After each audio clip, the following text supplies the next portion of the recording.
O avanço do projeto republicano brasileiro passa pelo que acontece em Brasília. E a história recente demonstra um ciclo permanente de esperança e decepção. O layout da capital, assinado por arquitetos modernistas, é um ícone da identidade brasileira. Erguida como um símbolo do progresso, Brasília ainda hoje impressiona e parece ser um bom ponto de partida para investigarmos a realidade brasileira. Ainda que nas últimas décadas o país tenha alcançado progresso real em determinadas áreas, como eu acabei de mostrar, o sistema político brasileiro ainda está longe de ser classificado como transparente e responsável.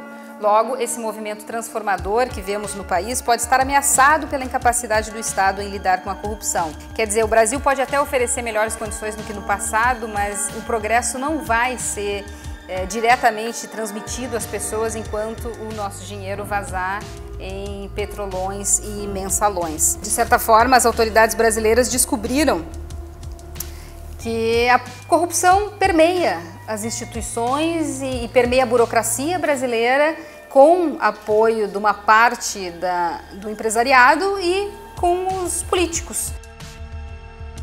Ao abordar histórias que analisam o movimento anticorrupção e o impacto das condenações de altos funcionários do governo, parlamentares e empresários, Brasil, a Reconstrução examina em que grau os malfeitos públicos contribuem para uma cultura de impunidade no país. Ou, pelo contrário, será que finalmente chegamos a um momento em que esses comportamentos são substituídos por uma ação mais participativa da sociedade, à medida que a população se organiza para exigir um país melhor? Então, nesse momento, né, gente, vocês devem estar se perguntando assim, como é que os brasileiros aguentam isso, né? E como que isso acontece no Brasil?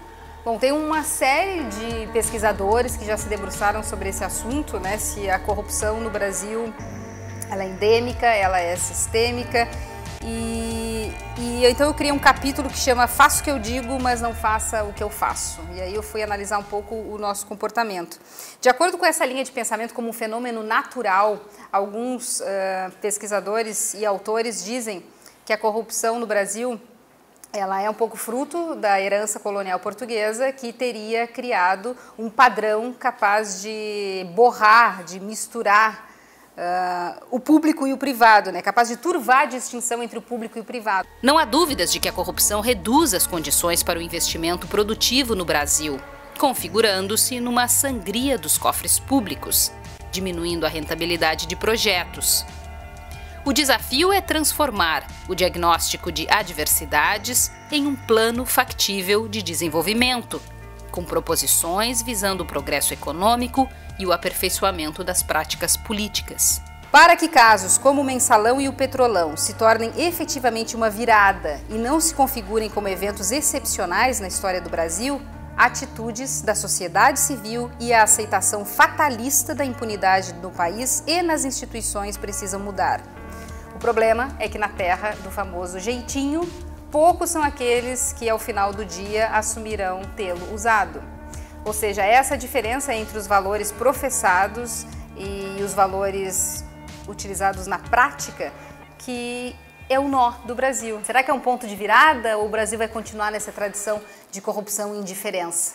Sejam espertos, que as instituições estão funcionando e há um sistema normativo que se aplica a todos sem distinção. Esse tipo de discussão, onde realmente a gente vai procurar de modo bastante peculiar, né, as origens dos problemas que a gente tem, os caminhos que podem nos levar a corrigir as mazelas que hoje afetam a população, eu acho que é essencial.